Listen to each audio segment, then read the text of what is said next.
Lawmakers are calling on social media companies to address the increased threats to law enforcement after the FBI search at Mar-a-Lago almost 2 weeks ago.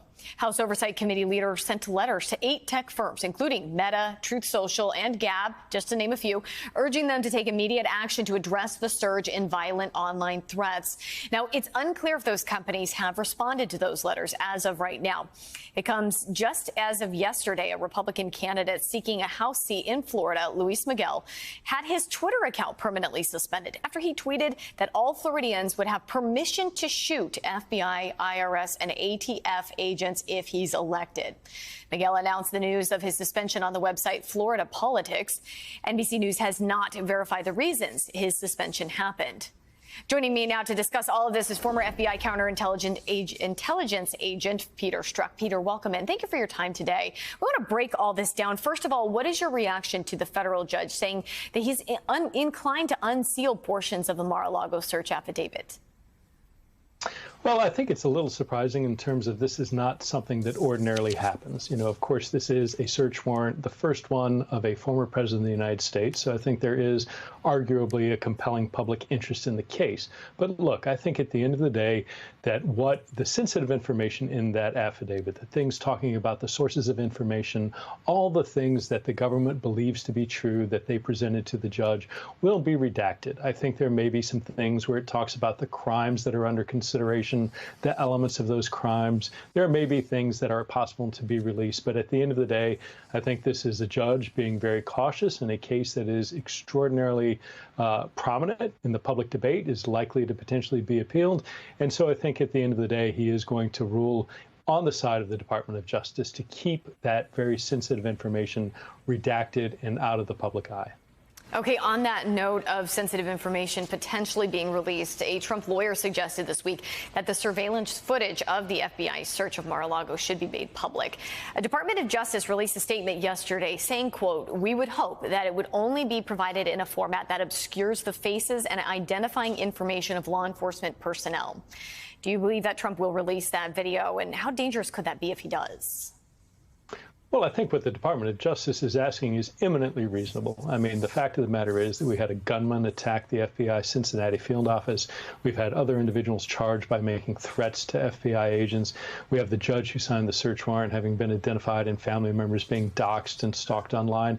So there is a clear pattern of behavior that goes specifically to Donald Trump and the very inflammatory language that he is making. So I think if there is video that exists, that it is absolutely possible with today's technology to blur out the faces or anonymize the people.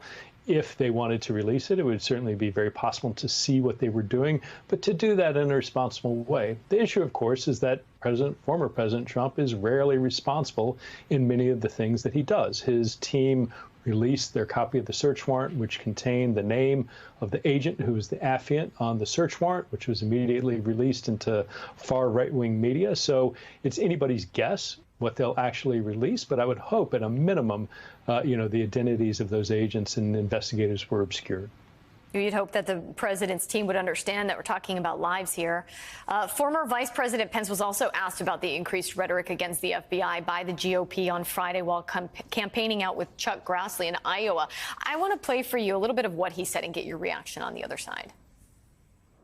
We should be standing with the men and women of law enforcement, and we should recognize we can hold the Attorney General and the Justice Department accountable. We can demand that they reveal why this search warrant was executed against the residence of a former president of the United States without demeaning the rank and file men and women of the FBI.